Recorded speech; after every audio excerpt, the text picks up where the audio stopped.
Takže Eugen tady docela vypec a já vás vítám u tohoto videjka. Toto videjko je teda seznamte se s Rakem.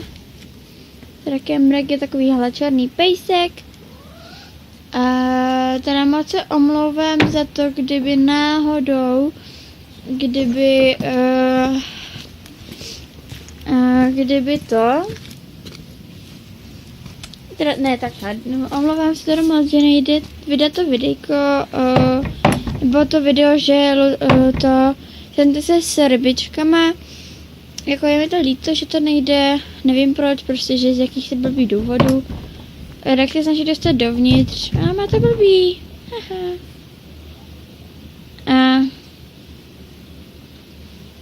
A tak, no, takže tohle je něco jako seznamte se s Rakem. Raku, pojď sem.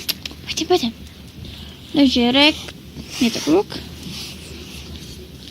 Náš klouček, který se mi stoupil na lavičku.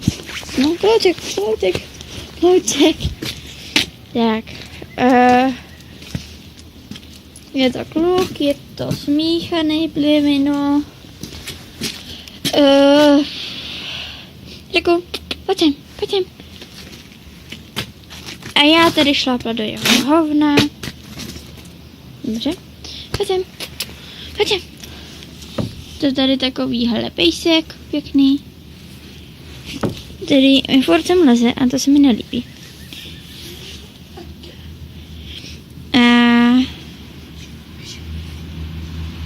Tak. Má 1 rok, narodil se zhruba na začátku prosince.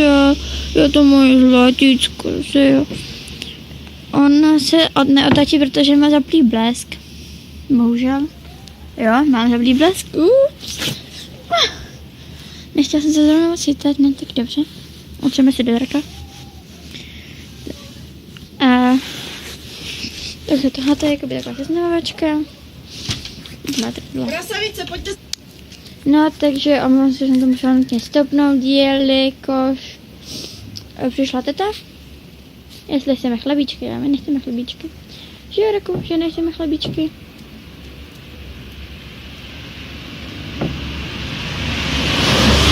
Tam je sestřenka, která nechce na videu, takže je tam zavřená, tam zavřela.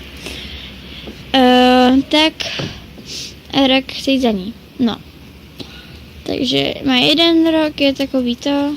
Pokusím se vám tam dát fotku, když byl maličký, když byl jako malá štěně. Pokusím se o to a toto bude asi z tohoto videa všechno. Nejspíš, jo. Takže ještě jednou moc se omlouvám za to, že tam nejde to s těma rybama. Takže zatím Raku, pojď sem. No, pojď sem. A my se s vámi s Rakem loučíme a ahoj.